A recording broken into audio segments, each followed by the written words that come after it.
Hi there Star Wars collectors, welcome to another Bossk Bounty video and welcome to episode 6 of Ask Bossk Bounty. This is the weekly series where you guys get to ask me questions in the comment section below and then I do my best to answer them on the following week. So if you do have a question for next week's episode, be sure to leave your question in the comment section below. And of course, I will do my very best to answer it. Okay, and before we get on to the first question, if you happen to like this video, please drop a like down below. It really does help the channel. And of course, if you're new to the channel, hit that subscribe button for future videos. All right then, so on to the first question. And the first question is from Lord Clin, and he says, very nice video as always, so thank you very much for that. What animal would you like to see in the vintage collection? I have spoken. So, well, as you've said, I have spoken. I have to say that I would love them to make the blurg from the Mandalorian. Of course, it could come with that very cool character that does say I have spoken. I think his name's Quill. I think I've mentioned him in previous videos because obviously I do like that character. I think he's really, really cool. And of course, if Hasbro could make that figure with the blurg, then that would be absolutely awesome. The blurg looks a pretty cool creature. Failing that, I would take a Dewback. They obviously made him in the Black series, as we can see here. Absolutely awesome Dewback, that creature there. If they made that in the vintage collection, obviously slightly scaled down, and if it came with a Sand Trooper, or even if it came with a version of the Mandalorian, because I'm pretty sure I've seen a bit of the trailer where you do actually see the Mandalorian on a Dewback as well. So that would be pretty cool. I do know that Hasbro have obviously released the Dewback in 3.75 inch scale before, but we are yet to get him in the vintage collection in that vintage style box. So that'd be awesome. And yeah, so if I was going to pick two creatures for you, it'd be the Dewback and the blurg. Walter Azubel says, my question is this. Which 6-inch line figure or figures would you like to see in 3.75 inch vintage collection? I'd love to see Hondo. Good job on the channel as always. Keep up the great content. Thank you very much, Walter. Okay, so basically I'm with you 100% on Hondo. That Hondo figure that you can get in that 3-pack that you can only get at the Disney parks looks absolutely awesome. So if you could get him in a 3.75 inch vintage collection figure, that'd be awesome. Another figure that I would love to see is this guy here. So this is Rio Durant. I would absolutely love it if they brought this guy out in the vintage collection. So I could just picture it now on that vintage style card. I'm pretty sure that they'd use a really great image from Solo for him. But I love this 6-inch figure. It's a great looking figure, loads of articulation. You get loads of articulation in the, obviously in the forearms and the legs and everything. This little mask pulls down onto his face. He comes with 2 blasters. And I do know that the Solo line, the 5POA line figure of this is also pretty good. So I'm pretty sure that they could easily do a vintage collection version of that with super articulation and everything. And yeah, that's my pick for a 6-inch figure in 3.75 inch. Andrew Willett says, wow, excellent site. Can I ask a question? Of course you can. And his question is, what's the chances of them re-releasing the Legacy Millennium Falcon? Kick myself every time I see one. Can't get a decent one for less than £200 these days. Well, if you want a boxed one, you're looking at north of £400. But I think I have some good news for you because I am pretty certain that Hasbro in 2020 will re-release the vintage collection Millennium Falcon. Don't ask me how I know this, but I'm pretty certain. I've heard a rumour and I'm pretty certain that in 2020 we will be getting the Millennium Falcon, and I'm 99% sure that it will be basically the Legacy Collection one reboxed. So that'll be pretty awesome for everyone because I know myself that I did not get that Millennium Falcon back in 2010, 2011 when it first came out in the vintage collection. So I'm all for that and I hope that they do that, and I'm 99% sure that they will. So Linda Borman and the Recovering Toy Addict both ask similar question. It's basically, how will the new YouTube guidelines or COPPA from the FTC affect my channel? Now, I must admit, a couple of weeks ago that this was worrying me quite a bit because they seem to be sort of grouping together all toy channels as for kids, whereas we all know a lot of toy channels such as mine, Only One Kenobi's, that they are aimed at collectors, you know, adult collectors.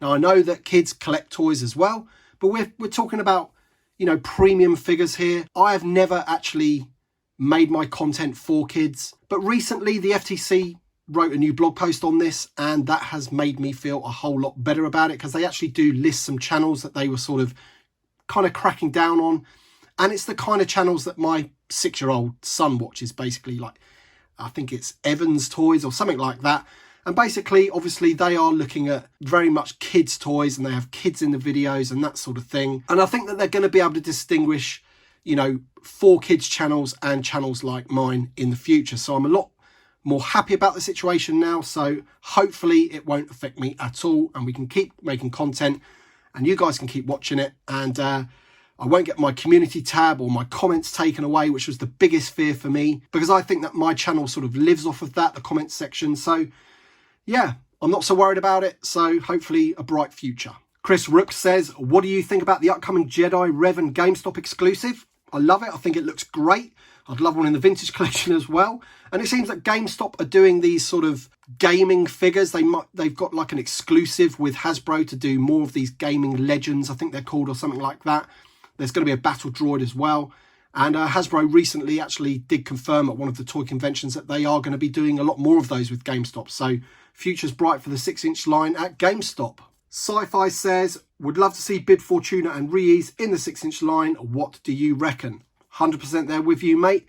Love to see Bib Fortuna and Reese in the 6-inch line. And even more so, I'd love to see Bib Fortuna in the vintage collection. It is astounding that they haven't brought out Bib Fortuna in the vintage collection yet. We're up to like 165 figures or something like that now, and we still haven't got Bib Fortuna. Unbelievable. So yeah, in the 6-inch line Black Series and the vintage collection, Bib Fortuna 100%. Nathan Rosario says, are there any other movies or TV shows that you would like to see Reaction make a figure for? So this is the Super 7 company.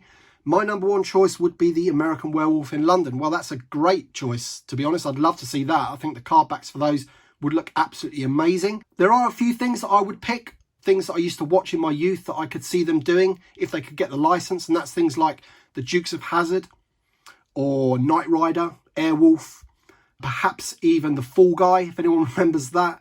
I think that would be pretty good. If we're going to go for sort of science fiction, then the Black Hole or Battlestar Galactica, either of those two would be awesome if they brought out some figures on those sort of vintage style cards. John Daniel says, what do you think about the gold figures that they came out with? So they're not really for me. You know, if I was going to get those, I wouldn't really open them or anything. I think they are like a collector's item. I think the packaging is better than the figures, especially the back of the packaging. I will try and find an image now and just throw that up for you so you can see the back of the packaging. They look really, really nice. I think they've got that sort of rainbow effect that some of these figures have been having recently. But I do like the artwork on those figures, so that's kind of the only reason that I would bother getting those, to be honest. The figures themselves, they're not really my taste. Robert Maravilla says, what is your favourite character from the Clone Wars? Or maybe who is? So I have to admit that I've only ever seen the Clone Wars once, you know, from the entirety or from start to finish. So I can't remember everything about that show, but I do remember, obviously, it's the Clone Wars, of course. So you've got lots of clones in. And I do seem to remember, is it Clone Commander 5s? He was pretty cool. He looked a bit like this guy, but in blue.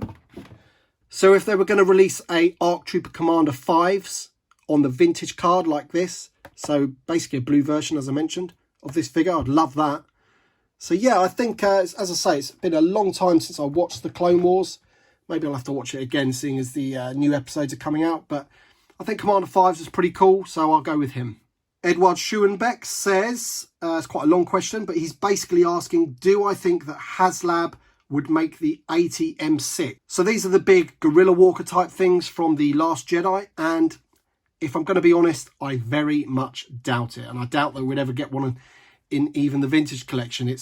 That film has split the fandom quite a lot, and I think they'll kind of like avoid making toys for that film, especially with all the new stuff that's coming out. And they can always go back to the original trilogy and the prequel trilogy. I just think that they're going to leave that alone. You know, they'll bring out the core characters for it and everything like that. But if I'm honest, I can't see them ever making an 80 M6, especially for HasLab, when they could make so many other things like as I mentioned in the last video, the Sandcrawler and things like that. I just can't see it happening, mate. Dial 3 says, hi, great channel. Love your info and reviews. Thank you very much. Question, do you still skate? No, it's been a long time since I did skateboard. I used to skateboard when I was about 13 to 18. I actually got pretty good. Used to enter competitions and stuff near me. I used to have a Santa Cruz Jeff Grosso deck, which I'll throw an image of up right now. It is really, really cool because it looked like the Coca-Cola board. Bullet wheels, independent trucks, all that kind of stuff. I used to love it. If I got on one now, I would probably fall over and break my hip or something. So no, unfortunately, I don't skate anymore.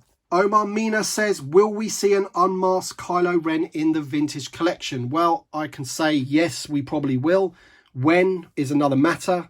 Obviously, we'll have to see how he fares in the new film. But obviously, this was the one that we got from The Force Awakens. Pretty cool figure, looks pretty nice. Obviously, I think we've had the Black Series figures where we've had an unmasked one and whatever. So who knows? I would probably say yes, but in the near future, probably not.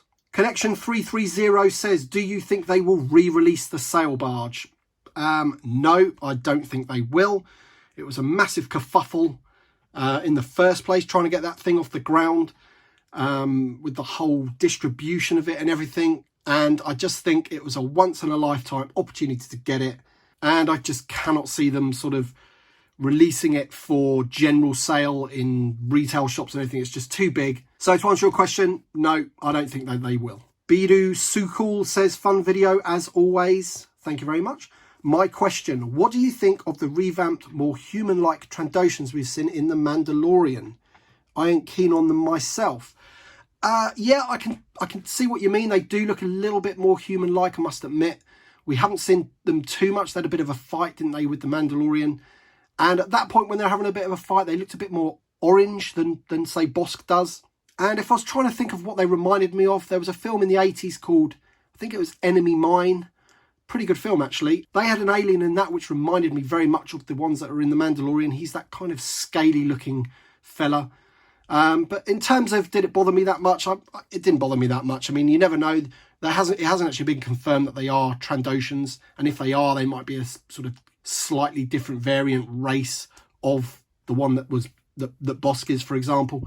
So we don't know. But yeah, I'm not going to let it bother me too much. They're in the show, which is great. Gerard Coyle asks, who would I like to see a series based around in the near future? So obviously he's saying, obviously, The Mandalorian's been a bit of great success and what have you. We've got Obi-Wan to look forward to.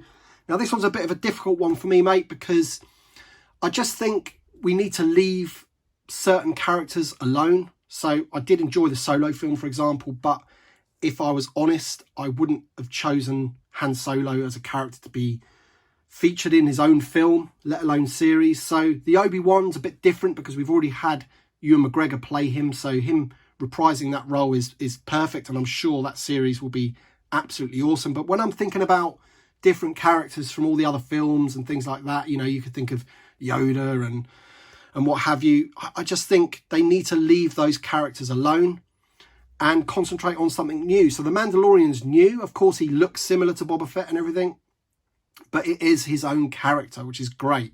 So I just think that they maybe need to like go back in time a little bit, maybe do something from the Old Republic. If they're going to bring that back, that'd be awesome. But I just think they just need to leave those core characters alone, in my opinion. Colin Rusco Hawksworth, brilliant name, asks, which never before made episode 4 Canteen alien would you like to see in the vintage collection? Now, I could cheat with this one because there is a character in there that is dressed like Bossk, but he's got like a helmet on. So you never know. That might be an alien under there. He would be pretty cool. He's coming out as a custom figure by Smith Law Creations, and he looks pretty awesome. So I'm definitely going to get him. But apart from that, I would probably say the twin ladies. I never know people's names of the obscure characters. Somebody in the comments section below will be able to tell me who these people are. But I think I read somewhere that the actresses that played these two characters have got some kind of embargo or something, or licensing thing where their action figures aren't allowed to be created in their likeness or something like that. So maybe we're not going to get them ever, but yeah, they'd look pretty cool if they ever did. 1980s and Star Wars guy says, nice series, mate. Thank you very much. What's your favourite Phantom Menace character? So, well, it's got to be this guy here, hasn't it? It's got to be Darth Maul.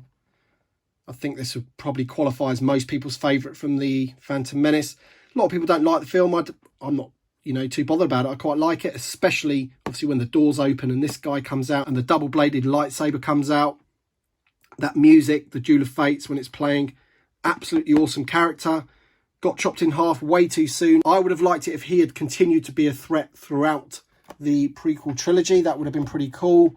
So yeah, if I was going to pick one character from Phantom Menace, it'd have to be Darth Maul.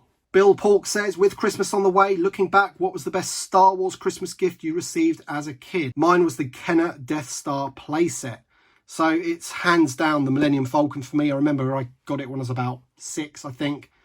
Couldn't believe I got it. It was sitting under the tree, this massive box. Opened up the wrapping paper, saw the Millennium Falcon box, and I just thought, you know, this is possibly the best toy any child can have. And it still is a great toy. It's an amazing toy. I think I've mentioned it before on these videos. If I was going to pick a non-Star Wars gift that I got when I was a kid, I'd have to go for maybe Optimus Prime or Megatron. I was well into Transformers as well. After seeing the cartoons and the comic and reading the comics and everything, you know, that was a pretty awesome toy as well. Okay then guys, that's the final question for this week. Thank you very much for watching as per usual. If you like the video, don't forget to drop a like down below. Be sure to leave your question in the comment section below for next week's video. Loving this series, and it seems that you guys are liking this series as well. The previous episode last week got loads and loads of views, so thank you very much for that. Really do appreciate it, and I hope you enjoy the series as we move on. Okay then guys, thanks very much. We'll see you on the next one.